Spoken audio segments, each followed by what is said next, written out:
Dahil na. Okay. Hindi na ba nanakot na gagawin pa ako?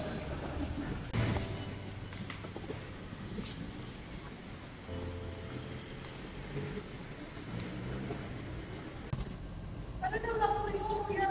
Nagpintahan ako ng parang tinakawin ko ng mga isa. Hindi ba maaari? 2 piso lang naman ang ating sakot sa isang buwan.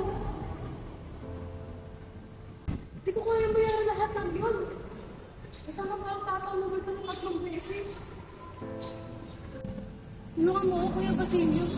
May nagkapit din naman ng pera dyan, di ba? Hindi kita matutulungan, Crispin. Ang pera ko ibinigay ko na sa ating ina para meron tayo makain. Wala akong sakit sa lahat. Sabi, hindi ko nala kasi.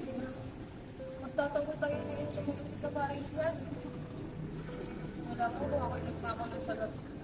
Babalik yun. Mamatay man ako sa palo. May iwan ako sa iyo na. Hindi ka ba nag-aalala? Na baka magaling pa ako na kapag nalaman niya na napagkita ko magnanakaw. Hindi. Sigurado ako na hindi paniniwalaan niya yun na nagagawin ko yun. Papakita ko kayo ng aking mga latay. Pati na rin yung aking mga bulsa. Saka yung pera na nakuha ko, nakarampas ko pa.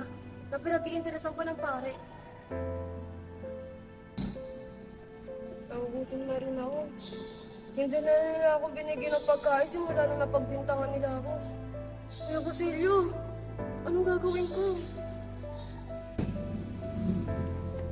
Ano yung mga walang kabuluhan yung pinag-uusapan? Ikaw, Basilio, pagmumultahin kita sa maling papatugtog ng kampana. At ikaw, Crispin, hindi ka makakawi hanggat hindi mo nibabalik ang perang ninakaw mo. Pero sa Kristan, angat nila ka ba? Hindi ka makakawi ng isa sa susunod. Ikaw, Liga. Kuya!